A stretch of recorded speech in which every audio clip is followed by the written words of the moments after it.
이 시간 우리에게 주시는 하나님의 말씀은 구약성경 열왕기하 22장 1절로 6절의 말씀입니다.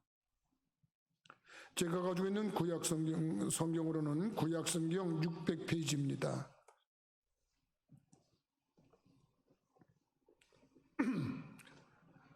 구약성경 600페이지 열왕기하 22장 1절에서 6절까지 제가 한 절 읽으면 여러분이 한 절 읽는 식으로 교독하도록 하겠습니다. 요시아가 왕위에 오를 때에 나이가 8세라 예루살렘에서 31년간 다스리니라. 그의 어머니의 이름은 여디다요 보스갓 아다야의 딸이더라.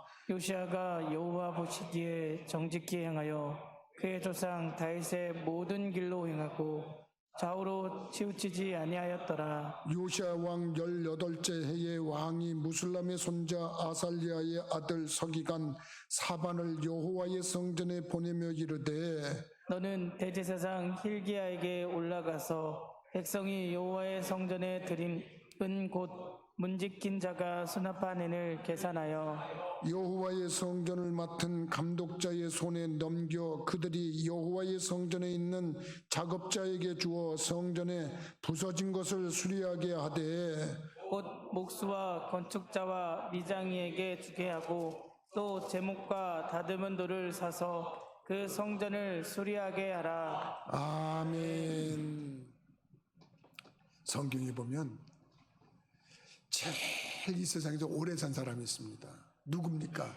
이렇게 질문을 하면 교회 좀 다닌 사람들은 대번에 대답이 나옵니다. 무두셀라입니다. 그렇게 이제 대답을 합니다. 무두셀라라고 하는 사람이 몇 년을 살았냐 하면 969년을 살았습니다. 그러려니 하니까 우리 교인들은 그냥 놀래지도 않고 한두 번 들은 얘기도 아니고 그러니까 그 정도 사는 거 대단한 거냐 이런 느낌인데 아무튼 969년입니다. 그렇게 살다가 세상을 떠난 기록을 세운 사람입니다. 근데 그 사람을 생각하면서 또 한 사람이 우리에게 떠오르는 사람이 하나 있는데 그 사람이 누구냐 하면 에녹이라고 하는 사람입니다. 에녹이라고 하는 사람은 수명으로 치면 그 사람의 3분의 1뿐이 안 살았습니다. 약 365년 살았다고 성경은 기록이 되어 있습니다. 근데 이 사람은 좀 특이합니다. 어떻게 특이하냐면 죽음을 당하지 않고 하늘에 들림을 받았다고 성경은 그렇게 기록이 되어 있습니다.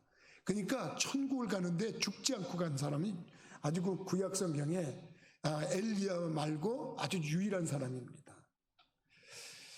그래서 저는 이왕이면 오래 사는 것도 좋고 한데 죽음을 보지 않고 갔으면 얼마나 좋을까 이런 생각을 좀 해봅니다. 사람이 오래 사는 거 참 좋은 것 같아요. 제가 요새 존경하는 분이 연세대학교 대학원의 김영석 교수님이 100살이시라고 그러지 않습니까? 100살이신데도 지금 참 좋은 고언의 말씀을 정치인들에게 해주고 있지 않습니까? 그래서 야당의 유력한 대선 후보도 그분을 찾아가서 조언을 구하고 그런 모습인데 나이가 100살이 됐는데도 모든 것이 정상이라서 이렇게 후진들이 조문을 구하고 그러면 얼마나 좋을까 이런 생각을 해보기도 합니다. 그래서 무드셀라처럼 오래 사는 것만 좋은 게 아니라 정말 어떤 면에서 하나님의 은혜를 가득 받아서 이 땅을 떠나는 순간까지 사람들이 존경하고 우러러보고 그렇게 살았으면 좋겠다 이런 생각이 들어집니다. 오늘 성경에서 제가 소개할 사람은 요시아라고 하는 왕인데 이 왕은 특이한 부분이 있습니다. 다른 왕들에게 소개를 하지 않는 그런 소개를 하면서 참으로 이 왕이 살아있는 동안에는 백성들이 편안했어요. 근데 이 왕을 잠깐 소개하자면 8살의 왕이 됐습니다. 8살의 왕이 됐다는 얘기는 그 아버지가 8살 때 돌아갔다는 얘기죠. 근데 그 아버지의 아몬이라고 하는 왕은 하나님을 잘 믿지 않는 왕이었습니다. 그래서 왕이 되고 났는데 신하가 반역을 해서 신하한테 칼에 맞아 죽은 사람입니다. 불행한 사람이죠. 근데 그 아버지, 그러니까 이 요시아의 할아버지는 므낫세라고 하는 왕입니다. 이 왕이 성경에 악한 왕의 반열에 서는 사람입니다. 악한 왕 몇 번째라면 손가락 안에 들어가는 사람입니다. 근데 이상하게 그 손자가 할아버지의 신앙을 따라가지 않고 아버지의 신앙을 따라가지 않고 할아버지나 아버지는 우상을 섬기고 죄짓고 타락하는데 열심을 냈는데 이 아들은 8살 때부터 왕이 됐는데도 하나님이 불러갈 때까지 왕으로 31년 동안을 유다라고 하는 나라를 다스렸는데 그때 하나님이 그 나라를 돌봐줬고 지켜줬고 재앙이 임할 것도 막아줬고 하나님이 보살펴줬다고 이 열왕기하 22장에 소개를 하고 있어요. 그래서 저는 요시야 왕이 얼마나 아름다운 신앙생활을 했으면 이런 복을 받았을까. 그리고 그 시절에 그 왕을 모시고 있던 백성들은 덤으로 복을 받은 거야. 여러분, 왕이 태평성세를 누리고 왕이 복을 받았으면 그때 시절에 있는 모든 백성들은 더불어 태평성세를 누리고 복을 받아 누렸는 줄 믿으시기 바랍니다. 그래서 여러분들이 저를 위해서 좀 기도해 줘야 됩니다. 왜 그러냐면 제가 복을 받으면요, 여러분 목사가 복을 받는 교회에서 신앙생활하는 사람들은 성도들도 복을 받게 돼 있어요. 그러니까 똑같은 거예요. 여러분들 부모들이니까 부모님들이 기도 생활을 많이 하고 하나님께 복을 받으면 그 자녀들은 더불어서 복을 받는 거예요. 부모가 편안하면 자녀들이 편안하게 돼 있어요. 부모가 불편하잖아요. 자녀들이 받는 상처가 어마어마하게 많습니다. 표현을 안 하고 그것을 드러내질 않아서 그렇지 부모들이 불편하고 부모들이 불편한 생활을 하고 있으면 이 자녀들은 더불어서 그런 거예요. 그러니까 이렇게 생각을 해보자고요. 나라가 편안하려면 대통령이 복을 받아야 돼요. 대통령이 복을 받으면 국민이 복을 받는 거예요. 교회 목사가 복을 받으면 성도들이 편안한 거야. 부모들이 복을 받으면 자녀들이 편안한 거야. 근데 성경은 그렇게 얘기를 하고 있어요. 요시아가 왕이 되던 그때는 하나님이 그 할아버지가 하나님을 떠나서 우상을 섬기고 하나님 믿는 일을 방해하고 그랬을 때 그냥 베리베리 앵그리 하셔가지고 선지자들을 통해서 말씀했어요. 내 이 나라를 쓸어버리겠다. 이런 못된 놈이 있나. 그리고서 막 예언을 해가지고 했는데 그 할아버지를 데려갔잖아요. 그 아버지도 마찬가지야. 돌이키질 않아요. 그런데 요시야 때는 성서가 발견됐는데 그 성서에 내가 이 나라를 다 멸절시키겠다고 호언장담하던 하나님이 요시야 보고 나서 아유 야 내가 너를 보고 내가 뜻을 돌이켰다. 그러고서 성경을 증명하고 있어요. 그럼 요시야가 얼마만큼 하나님 보시기에 아름다운 신앙생활을 했길래 하나님이 뜻을 돌이켰을까? 오늘 그것이 오늘 설교의 주제입니다. 그래서 아름다운 신앙을 소유한 자, 아름다운 신앙의 소유자, 이렇게 한번 제목을 삼아봤어요. 요시아는 여러분 8살에 왕이 됐다고 분명히 1절에 소개를 하고 있습니다.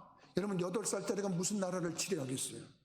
자기 하나도 관리하지 못하는데, 부모의 도움이 없으면 자기도 관리를 못하는데 그 8살짜리가 왕이 됐을 때부터 그 나라는 평안했어.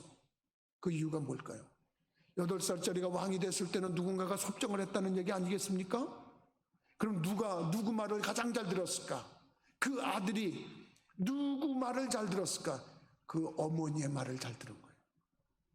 오늘 성경에 보니까 그 어머니를 소개하는데 여디다라고 하는 여자여 보스가 아다야의 딸이더라, 그렇게만 소개하고 있어요. 어쨌거나 여러분, 자식이 자라면 부모가 얼굴이 드러나는 줄 믿으시기 바랍니다. 오, 요시아가 이렇게 그 요시아가 이렇게 복을 받는데 이 사람 누구야? 아버지는 돌아갔네? 그런데 엄마가 여디다야, 보스가의 딸이야. 그럼 이 여인이 그 꼬맹이를 데리고, 너는 말이다, 할아버지를 따라가서도 안 된다, 아빠를 따라가서도 안 된다. 할아버지랑 아빠는 하나님을 떠나서 패역한 길로 가다가 하나님께 매를 무지하게 맞았다. 네 아버지도 매를 맞은 거야. 그러니까 너는 하나님을 절대적으로 잘 믿어야 된다. 코칭이 이루어진 거야. 여러분, 그 시절에 그를 도와주는 사람인데 대제사장 hil기야라고 하는 사람이 성경에 나와. 서기관 사반이라고 하는 사람이 나타나. 궁금한 일이 있으면 하나님의 종에게 가서 물어보는데 여선지자 훌다라고 하는 여자가 있어. 이 세 사람이 조력을 해서 요시아라고 하는 왕을 제대로 보필을 해준 거야. 인생에서 복을 받으려면 사람 잘 만나야 복 받는 줄 믿으시기 바랍니다. 아멘한 사람들은 그 본인은 물론이거니와 그 자녀들 자손들 대대로 필요한 사람들을 잘 만나는 복을 받아서 인생길에 큰 은총들이 넘치기를 주님의 이름으로 축원합니다. 그럼 그거예요. 요시아가 뭐라 했냐면 하나님을 의식하도록 주위에서 그를 하나님 신앙을 심어줬어. 그래서 그를 소개하는 2절 말씀을 한번 다 같이 보세요.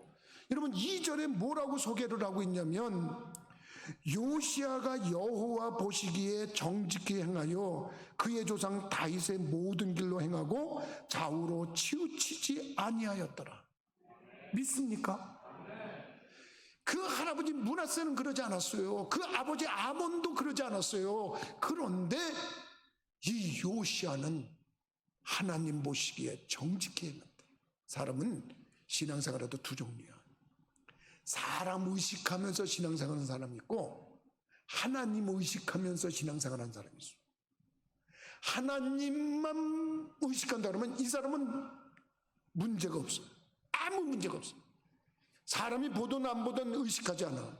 지금 하나님이 보고 계신다. 그러니까 정직히 행할 수밖에 없어. 근데 사람을 의식하는 사람은 사람만 안 보면 뭔가 석연치 않은 짓을 한단 말이에요. 그래서 고린도전서 4장 5절에 마지막 날 주님께서 오시면 너희들 어두운 데서 행한 거 다 드러날 거다. 근데 그 어두운 데서 행한 걸 다 밝혀내셔가지고 칭찬 사람들을 칭찬 주시겠다 그랬어. 거기에 그냥 벌을 내리시고 너희들 어두운 데서 하는 행동, 나쁜 데서 하는 행동, 죄 지은 행동 그거 다 들춰내가지고 벌을 주겠다 그러시지 않고 어두운 데서 행한 것까지 다 들춰가지고 야, 너는 어떻게 사람들이 보는 안 보는 데서도 이렇게 하나님을 의식하고 바르게 살았니? 그러면서 상을 주시겠대. 그 상이 첫 번째는 천국에 들어가는 상이요, 천국에 들어가서는 또 상을 받는데 우리가 알지 못하는 어떤 면류관이 있대. 상상만 해도 놀랍잖아. 근데 그 복이 여러분 이 땅에 남아있는 자손들에게는 그 축복의 열매로 나타나는 줄 믿으시기 바랍니다. 그러니까 어두운 데서 행하면 안 돼. 난 그런 소리 자꾸 하지 말아야 되는데 이 설교 시간에 웃기는 얘기 하려고 그러면 안 되거든요. 근데 웃기는 얘기가 아니라 유머가 하나 있어요. 유머가 있는데 그냥 흘러가면서 들으세요. 이 어두운 데서 행한 게 뭐냐면 남모르게 하는 행동이야. 그래서 어느 부부가 천국에 갔대잖아. 천국에 갔는데 천국에서 예수님이 야, 한 사람씩 들어와봐. 너네들 은밀한 한 행동들 내가 다 줄게. 근데 거기에서는 뭐를 하는 거냐면 부정한 행위를 한 것에 대해서 입술을 한 번씩 꼬매는 거래. 그래서 부정한 잠자리 한 사람들 그런 거래. 그러니까 부인이 먼저 들어갔대. 그래서 남편이 밖에서 굉장히 궁금하더래. 야, 나랑 결혼해가지고 살면서 혹시 우리 부인은 깨끗할 거야 그랬는데 나오는데 보니까 여기 두 번 이렇게 꽉 꼬매 갖고 나오더래. 아니 저게 나를 모르는 사이에 누구하고 두 번씩이나 바람을 폈어. 그러고서 제가 하는데 다음 들어와 그런데 남편이 들어갔대. 그래서 부인도 참 왜 이걸 두 번씩 꼬맸나 그러고 있는데 우리 남편은 어떻게 살았나 그러고 나왔는데 안 나오더래. 그래서 안 나와가지고 문구멍으로 이렇게 들여다보니까 예수님께서 자봉틀로 입술을 꼬매고 있더래. 드럭드럭. 그러니까 남자들이 그만큼 안 보는 데서 죄를 짓는다는 유머야. 그냥 여러분들 그냥 참고 삼아 들어요. 근데 이런 게 유머 같지만 우리 기독교인들은 안 보는 데서 하는 거는 괜찮겠지. 아니란 말이야. 하나님이 보실 때 정직하게 사는 거 이거 우리 하나님이 기뻐하시는 일인 줄 믿으시기 바랍니다. 그런데 그거 깨닫자는 거야. 그거 깨닫잖아. 요시야가 하나님 보실 때 정직히 행했다는 거예요. 요시야가. 그리고 다른 왕들은 역대 이렇게 표현을 그렇게 한 표현이 없는데 모든 길로 좌우로 치우치지 않았다. 이거는 요시야 왕만 설명할 때 나온 표현이야.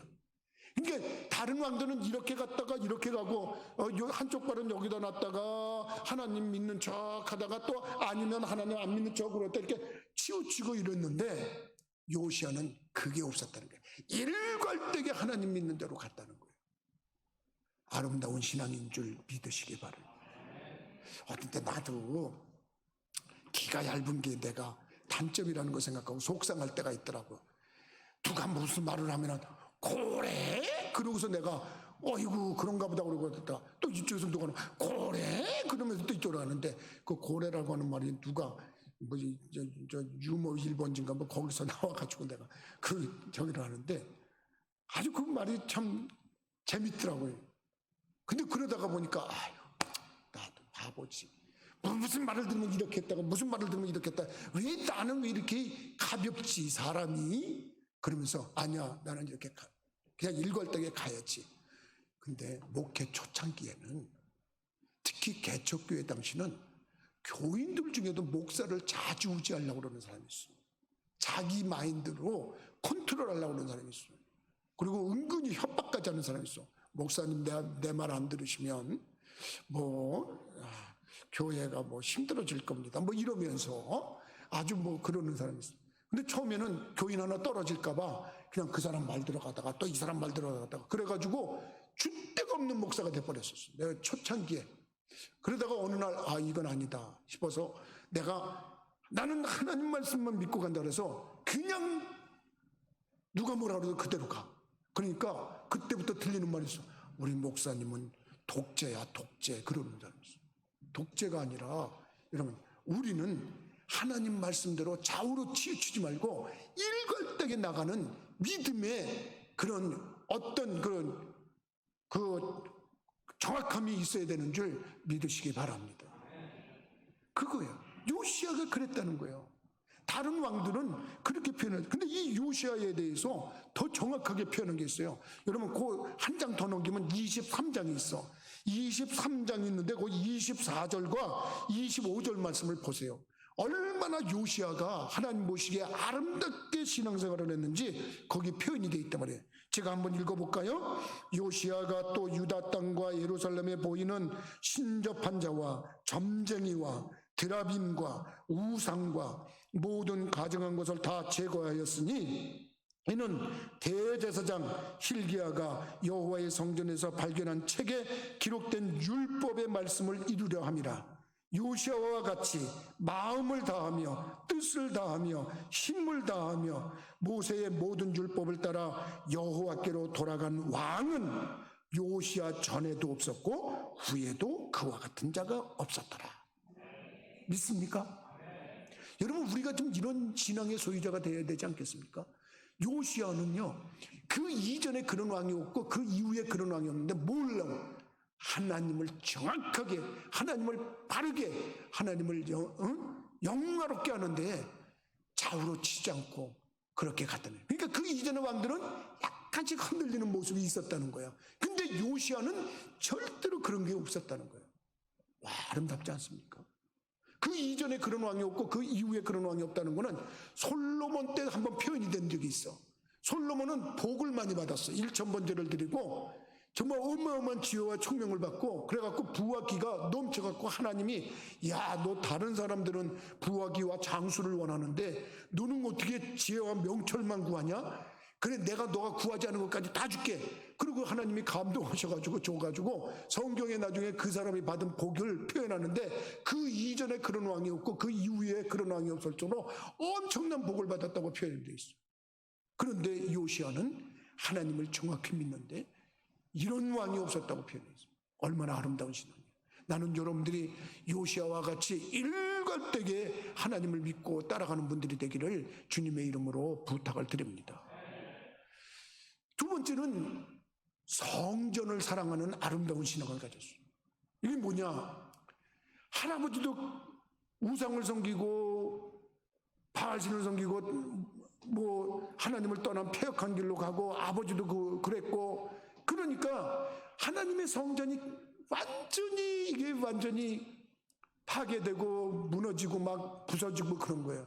그러니까 이 왕이 그걸 보면서 하나님의 성전이 저래선 되겠나. 그래서 사반이라고 하는 서기관을 통해서 야, 너 대제사장한테 가서 내가 전하더라고 얘기를 해라. 뭐라고 하냐면 야, 그 성전에 나와서 나오는 그 헌금 있지, 국민들이 낸 헌금, 그리고 그 문지기가 그 출입세 받은 거, 이런 거를 성전을 수리할 수 있는 기술자 감독관에게 그걸 다 줘서 성전을 아름답게 수리하도록 해라. 그리고서 성전 수리를 하라고 명령을 했어요. 여러분, 그런가 안 그런가 5절 말씀, 22장 5절 말씀 한번 다 같이 보시기 바랍니다. 5절 말씀에 보면 여호와의 성전을 맡은 감독자의 손에 넘겨 그들이 여호와의 성전에 있는 작업자에게 주어 성전에 부서진 것을 수리하게 하되 곧 목수와 건축자와 미장이에게 주게 하고 또 제목과 다듬은 돌을 사서 그 성전을 수리하게 하라. 그러나 그들의 손에 맡긴 은은 회개하지 말지니 이는 그들이 진실하게 행함이니라. 믿으시면 여러분, 하나님을 잘 믿는 사람들은요, 성전을 사랑하는 사람들이 하나님을 잘 믿는 거예요. 지금 요시아가 하나님의 성전을 보니까 깨지고 파괴되고 무너지고 이런 데가 많아요. 이런 걸 위해서는 여러분들이 성지 순례를 좀 갔다 오면 참 좋은데, 그 성지 순례를 가보면요, 그 성전 터에 있던 그 성전의 규모가 어마어마합니다. 근데 그런 게 무너지고 그럴 때 건축비가 많이 들어가는 거예요. 수리비가. 근데 그거를 갖다가 줘서 그 일을 하라고 하는 걸 보면 우리는 갔다 와 봤기 때문에 아, 어떤 모양이었겠구나, 그런 걸 우리는 안단 말이에요. 근데 그거를 성전을 수리하라고 주는 거예요. 그리고 그 준 것에 대해서는 따지지 말아라, 회개하지 말아라. 이 얘기는 어디다 얼마 썼냐 뭐 썼냐 그거 하지 마라. 그들은 다 정직하게 하는 사람들이라 그대로 그냥 편안하게 그 일을 하도록 구현해줘라, 이렇게 얘기를 한 거예요. 여러분, 하나님을 사랑하는 것만큼 성전을 잘 관리하시기를 주님의 이름으로 부탁을 드립니다. 이 땅에서 여러분, 성전은 세 가지가 있다고 하는 것을 잊지 말으면 않았으면 좋겠어요. 첫 번째 성전은 우리가 가서 하늘나라에 있는 성전이야. 그 성전은 사모하는 성전이야. 우리가 하나님 앞에 가면 거기 성전이 있다고 그래. 그 다음에 두 번째는 우리가 예배드리는 이 성전이야. 우리가 하나님 앞에 예배드리는 장소가 성전이야. 세 번째는 우리 몸이 성전이야. 그래서 이 땅에서 관리를 잘해야 될 성전은 이 예배당과 내 몸이야. 자기 몸이야. 그래서 여러분들이 성전을 잘 관리하려면, 이제는 지어졌지만 뭐 그렇게 대단히 큰 성전도 아니고 뭐 그렇게 잘난 성전은 아니지만 이 성전을 아름답게 관리하려고 관심을 갖는다 그러면 하나님이 기뻐하실 거예요.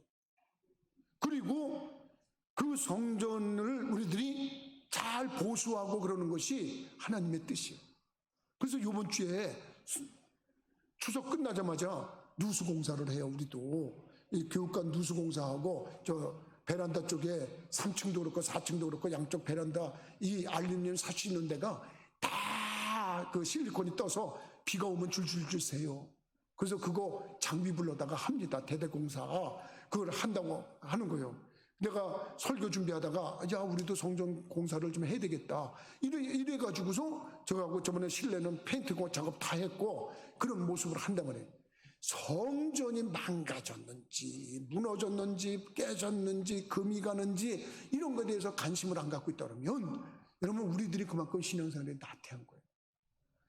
성전 예배당에 대해서는 이 주의 종이 관리를 하면서 달 돌보고 우리 장로님하고 권사님들이 다 관심 가지니까 여러분들은 여러분의 몸 관리를 잘하란 말이에요. 몸이 성전 관리야.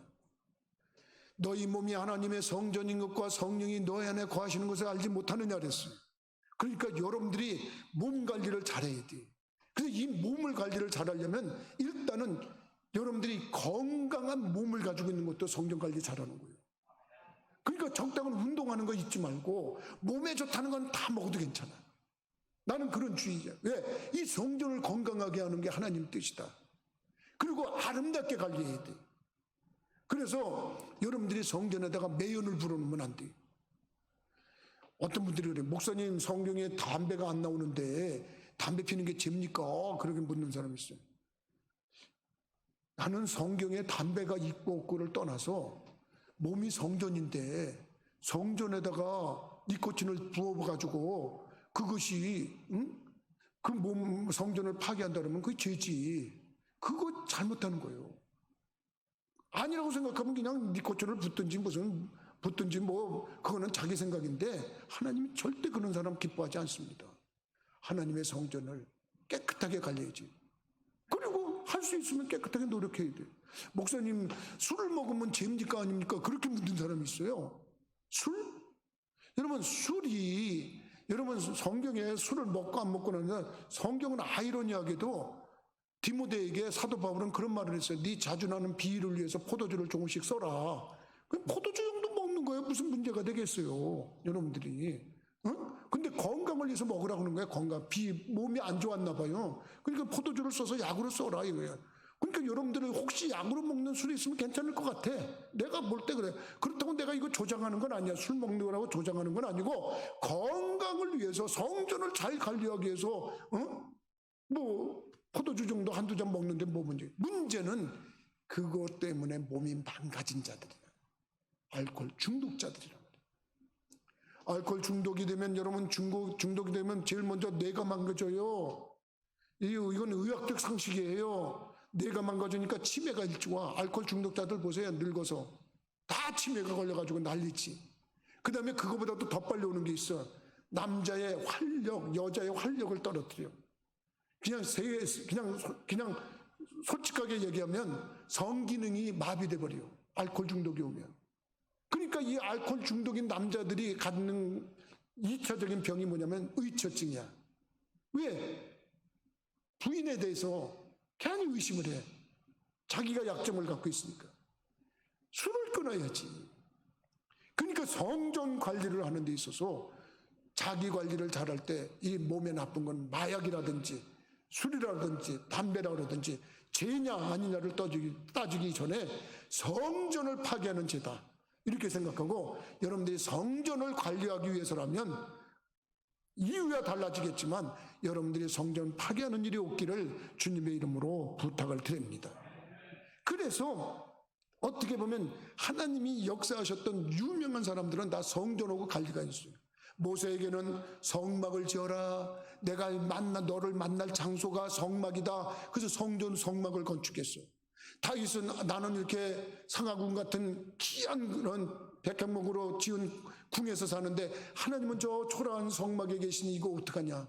난 성전을 짓고 싶다. 그런데 하나님이 아니야. 넌 전쟁을 많이 해서 피를 많이 흘려서 내가 네 손으로 짓는 성전은 내가 원치 않는다. 네 아들이 져라. 그래가지고 솔로몬이 성전을 줬잖아요. 그러니까 일찍이 하나님이 복을 주는 사람들은 성전 관리 잘하는 사람들. 여러분 목사가 화를 내면 여러분들 시험 들까요? 안 들까요? 하나님 인생 살면서 하지만 화를 내야 될 때 화를 못 내는 것 때문에 내가 우라병이 생길 때가 많아요. 그래서 아니 목사님도 저렇게 화를 내 그러는데 사실은 여러분들도 마찬가지예요. 나가서 화내면 아니 교회 다니는 사람이 왜 저렇게 화를 내? 그러고 하는데, 심지어는 여러분들 아마 남편한테 부부 싸움을 하더라, 부부 다툼을 해도 그럴걸? 아니 당신은 맨날 교회 간다 그러면서 왜 이렇게 화를 내요? 그러고 화내면 나쁜 사람인가? 아니에요. 여러분 화날 때 화낼 수 있어요. 근데 지나치면 안 되겠지. 근데 여러분 예수님이 화내면 어떻게 될까? 성경에 보니까 예수님이 화를 내셨던 적이 있어요. 화를 내시면서 다 뒤집어 엎었던 적이 있어요. 유일하게 성전에 가셨더니 성전에서 장사들을 하고 있는 거야. 다 그냥 뒤집어 엎어버리고 그냥 가축들을 다 그냥 채찍으로 그냥 내려치가지고 다 쫓아버리고 그걸 다 그냥 화를 냈어. 그거 볼 때 어휴 저분이 왜 저렇게 화를 내셔? 저분이 왜 저렇게 화를 내셔? 아니 저분 정말 메시아 맞아? 이럴 수도 있는 상황이었지 않겠어요? 근데 예수님이 유일하게 화를 내신 이유는 뭐냐면 성전답지 못하게 만들 때 화를 내셨다고 그래요. 그러니까 여러분들도 성전을 파괴하는 일을 한다든지 성전을 무시한다든지 성전이 되지 못하게 하는데 일조한다면 하나님은 앵그리 하신다고 그래요. 근데 요시아는 성전을 제대로 관리하면서 하나님의 분복을 받았는 줄 믿으시기 바랍니다. 마지막으로 여러분 정말 요시아는 어떤 복을 받았냐? 어떤 아름다운 신앙을 가졌냐? 말씀을 실천하는 신앙을 거뒀어요. 이게 뭐냐? 성전을 수리하다가 보니까 성경책을 발견한 거야. 여러분 이 성경책이 지금 같은 이런 성경책으로 생각하면 안 돼요. 그 할아버지 문하세도 그렇고 아버지 아몬도 그렇고 성전을 막 파괴하고 성전 하나님 믿는 사람들을 막 박해하고 그러니까 그때 당시에 성경은 양의 가죽에다 쓴 거야. 양의 가죽을 말려서 거기다 성경을 썼는데 숨길 데가 없으니까 성전 이런 벽에다가 구멍을 뚫고 거기다 집어넣고 도포를 한 거야. 그러니까 겉으로 볼 땐 모른다고 그래. 근데 성전 파괴된 걸 수리하다 보니까 거기서 성경이 나온 거야. 성경이 나와가지고 와 거기에 보니까 성경이 있는데 왕한테 가서 저희들이 성전을 수리하다 보니까 이런 성경책이 나왔습니다. 그러니까 왕이 그거 한번 읽어봐라 그런 거예요. 근데 그것을 읽는데 이 왕이 그 말을 들으면서 콱 우는 거야. 그러면서 그냥 옷을 막 찢으면서 하나님 잘못했습니다. 그러면서 하는 거예요. 성경을 읽는데 무슨 내용이길래 그랬나? 그리고 성경을 자세히 보니까 그 성경에는 온갖 저주가 다 써 있는 거야. 그 저주가 뭐냐면 너희들이 나를 떠나서 악한 길로 가니까 내가 이 도시를 완전히 이 나라를 맑게 다 쓸어버리겠다. 너희들이 하는 행위가 이런 거다. 그리고서 그것을 그냥 다 저게. 그러니까 하나님 용서해 주세요. 하나님 용서해 주세요. 그러면서 회개하면서 이 옷을 찢은 거야. 그러니까 여러분 말씀을 들으면서 여러분 이렇게 옷을 찢듯이 마음을 찢는 회개가 있을 때 은혜가 임하는 줄 믿으시기 바랍니다. 그게 중요한 거예요. 나도 정말로 이 성경 구절을 대할 때마다 그랬지. 나한테도 이 말씀이 은혜가 됐었지. 나도 결과적으로는 장로교회 다니다가 주일날만 예배드리면 다 되는 줄 알았다가 감리교 권사님이 적극 전도해가지고 하숙집에서 나를 이끌어가지고 철야기도에 갔을 때 그 8명이 모여서 하는 철야기도에 여자 전도사님이 이 말씀을 인용하면서 회개하셔야 됩니다. 옷만 찢지 말고 마음을 찢으셔야 됩니다. 그래서 마음을 찢는다는 건 회개하는 겁니다 하는데 그때 생각해 보니까 이게 군복을 입혀놓으니까 군인이 할 수 있는 일은 다 했어요. 그러니까 이게 뭐냐면 부모도 간섭 안 하지, 누가 뭐라 그러지 않고 그냥 그 모든 그 잘못이 할 수 있는 여건이 만들어지니까 죄에 빠질 수밖에 없었어요. 매일 술에 쩔어서 살고 어떻게 보면 뭐라 그러니까 좀 남들보다 좀 우월하게 보이려고 사나이답게 보이려고 술도 많이 먹고 막 그러니까 이 사람이 말이 아니었다. 근데 그런 순간에 마음을 찢으라고 그러는데 하나님 앞에 회개하고 통성으로 기도하는데 주여 그러고 부르짖고 기도하는데 그냥 순간에 뭐가 그냥 확 뜨겁게 임하더라고. 확 뜨겁게 불 같은 것이 임하는데 온몸이 뜨거워지면서 그냥 눈물이 왈칵 나면서 그냥 꺽꺽거리고 울더라고 내가. 근데 아무리 진정을 하려도 안 되더라고요. 그땐 참 이상했어요.